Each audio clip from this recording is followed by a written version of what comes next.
Somewhere right now there's a headstone with a name on it that nobody alive can match to a face. Not a tragedy, not a scandal, just time doing what time does. Someone's great-great-great-grandparent, a person who woke up every day worried about things, loved people, made decisions that felt enormous at the time, and now leaves behind nothing anyone living can access. Not memories, not stories, just a name and 2 dates, and even the dates are starting to weather off the stone. That's not a cautionary tale about not achieving enough, that's just what happens to everyone eventually, regardless of what you built, how hard you worked, how many people knew your name while you were here, and I think most of us are spending an enormous amount of energy trying to make sure that that isn't true for us specifically. We just don't usually call it that. We call it ambition, we call it legacy, we call it building something that matters. But underneath most of it, I think there's just one very old, very human fear, wearing a lot of different, more acceptable outfits. I want to actually take that fear apart today, not to talk you out of it. I don't think that's possible, and I'm not sure it should be, but I think there's a difference between spending your whole life trying to build proof that you existed and actually believing something bigger than your own memory already has that covered. And I think most people never get far enough into the fear to even notice that that second option is on the table. There's a writer, Ernest Becker, who spent most of his career on one single idea, and it's blunt enough that it's almost uncomfortable to say out loud. Human beings cannot completely function while fully, constantly aware that they are going to die and disappear completely. Not fade a little, disappear. So instead of sitting inside that awareness directly, we build what he calls immortality projects. A career, a body of work, a reputation, children, a brand, a cause you're known for, something that keeps existing in some form after the part of you that can currently think about it stops existing. Not because anyone sits down and consciously decides, I am now going to build a monument against death. It's quieter than that, it's automatic, it's underneath almost everything we call meaningful. And here's a part I think gets missed constantly. This isn't a description of ambitious people specifically. It's not just the entrepreneur, the creator, the person visibly building something with their name on it, the parent who says their kids' their legacy is building a monument, the person who never leaves their hometown but is known and loved and remembered fondly by everyone in it, that's a monument too, just built at a different scale, out of a different material.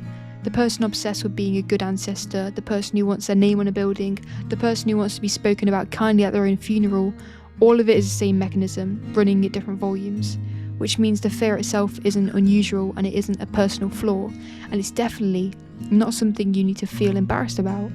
It's closer to a universal setting than an individual glitch. What varies from person to person isn't whether you're doing this, it's whether you've actually noticed you're doing it, and what shape your particular version has taken. I think that's the actual first useful thing here.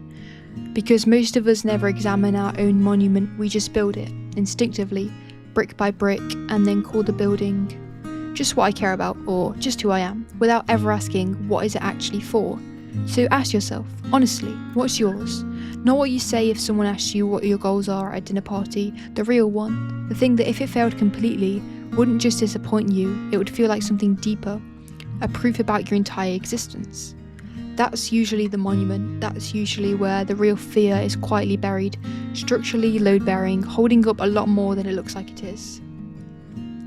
Here's where it gets hard to look at directly, because the theory is fine as an abstract idea, but the real test is what happens when the monument actually cracks, because it does crack, almost for everyone, at some point. The career stalls, the recognition doesn't come, or it does come, and then evaporates faster than you expected. The thing you built gets forgotten anyway, ironically, sometimes within your own lifetime. Or there's no children, or the children don't carry the things forward the way you imagined, or the brand collapses, the platform changes, the thing you spent a decade building turns out to be built on ground that shifted without asking for permission. And in that moment, something very interesting happens. The fear that was always underneath the achievement stops being underneath everything, it surfaces, fully undisguised, and it's usually much bigger and much more disorientating than the actual practical loss involved. Because it was never about the career, or the platform, or the specific thing that failed. The failure just removed the insulation. What's actually underneath the fear itself is finally visible, without a project standing in front of it. I think this is why people who lose the thing they built their identity around often don't just grieve the practical loss. They go through something closer to an identity collapse. Not, I lost my job, but I don't know who I am if I'm not the person who did that. That's not an overreaction. That's the monument coming down and revealing what was actually built to hide. I think what we should all be asking here is, what if the monument was never actually going to hold, no matter how well you built it? Not because you'd fail specifically, but because memory itself is leaky in a way no amount of achievement can patch. Ask most people to name their own great-great-grandparents' occupations, hopes, personality, the things that really matter to them. Most people can't. And those people who were, by every measure, real, whole, complicated humans who mattered enormously to the people around them while they were alive. The forgetting isn't a punishment for not achieving enough, it's just what 4 generations does, reliably, to almost everyone who has ever lived, including people who were, by any reasonable standard, extraordinary. That's not meant to be bleak for the sake of being bleak. I actually think it's the necessary, uncomfortable step before the video means anything, because if the moment was never going to hold regardless of how well you built it, then all the energy spent perfecting it, defending it, panicking when it cracks was spent solving a problem that was never actually solvable in the first place. Not because you didn't try hard enough, but because the fear was pointed at the wrong target from the start. So if the monument was never going to hold, what's actually being offered as an alternative here? Not stop caring, because I don't think that's honest or even possible. Something more specific than that. There's a book in the Bible that I think gets radically misunderstood because people assume scripture exists to comfort you, to reassure you, to hand you a tidy answer. Ecclesiastes doesn't do that. It's written by someone who, by the text's own account, had already achieved essentially everything worth achieving: wealth, wisdom, power, legacy, reputation, and the conclusion he keeps returning to, over and over, in different forms, is that all of it, examined honestly, amounts to chasing wind. Not because none of it was real or good while it happened, because none of it was built to last in the way the fear demanded it should. He talks specifically about being forgotten, about working brilliantly at something, having no guarantee the person who inherits it will handle it wisely, about wisdom and the folly meaning and the exact same fate in the end, which should feel deeply unfair if you're relying on being remembered as your proof that your life mattered. It's some of the bluntest writing in scripture, and it's blunt on purpose. It reads less like comfort and more like someone forcing you to actually finish the thought most people stop halfway through. And here's where I think it stops being bleak and becomes something else entirely, because Ecclesiastes doesn't end by telling you nothing matters. It ends by relocating where meaning is actually allowed to live. Not in the monument, not in whether you're remembered or how well or for how long, somewhere else. Somewhere that doesn't depend on human memory holding up, because human memory, demonstrably, does not hold up. Not for anyone, not even for the wisest and wealthiest people who ever tried to make it hold. This is where I think faith actually does something philosophy can't quite finish doing. Becca gets you to the accurate diagnosis: you're building monuments against death, because the alternative is unbearable to sit inside directly, but Becca does not have anywhere to send you after that. Camus, similarly, tells you to accept the absurd and build meaning anyway, defiantly, without any promise adds up to anything, which is honest, and I respect the honesty, but it's also choosing to keep building the monument while fully aware it's sandcastles. The alternative, I believe, is different in kind, not just in tone. If there's something real that outlasts memory entirely, not your memory of yourself, not other people's memory of you, something structurally independent of whether anyone ever thinks of you again, then the whole project of self-build Immortality becomes optional instead of urgent. Not because achievement stops mattering, because it stops being load-bearing. You can build something and want it to be good and still not need it to be the thing standing between you and disappearing completely.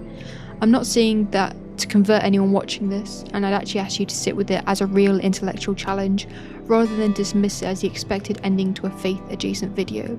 If you're confident there's nothing beyond what can be remembered, I think you have to actually reckon with Ecclesiastes' conclusion on its own terms, not the comforting version, the honest one, that memory fails everyone equally, wise and foolish, remembered and forgotten, and no amount of building changes that outcome. That's the actual stakes of the disagreement, not whether faith is comforting, whether the alternative to faith has an answer for this at all, or just a more articulate way of staying inside the fear. And I want to turn this on myself properly here, because it will be easy to end this having made an argument I don't actually live inside, and I think the honest answer is that knowing this doesn't switch the instinct off. I still catch the pull forward wanting the channel, the brand, the work to be the kind of thing that lasts, that gets remembered, that proves something. The belief doesn't delete the instinct, it just gives me something to check the instinct against. A second question to ask underneath the first one. Not will this be remembered, just quietly does this need to be for me to be okay? So I'm not going to end this by telling you to stop building things, because I don't think that's honest and it's not a good close to what I actually believe. Build the thing, care about the work, want it to be good, want it to last if it can. Just don't build it as a thing holding up whether you're allowed to disappear peacefully. Let the monument be optional. Let it be something you made because you loved making it, not something propping up the entire question of whether your life counted. There's a headstone somewhere right now with a name on it nobody can match to a face anymore. That's going to be true of almost everyone who has ever lived, including, statistically, most of the people watching this, including me. I don't think that's actually the frightening fact it first appears to be. I think it only stays frightening for as long as you need your own memory to be the thing keeping you from disappearing. And I don't need mine to do that anymore. I'm still working out what it feels like to mean that all the way down instead of just being able to say it clearly on camera. But I think that's an honest place to end. Not resolved, just pointed somewhere sturdier than a monument that was never going to hold anyway.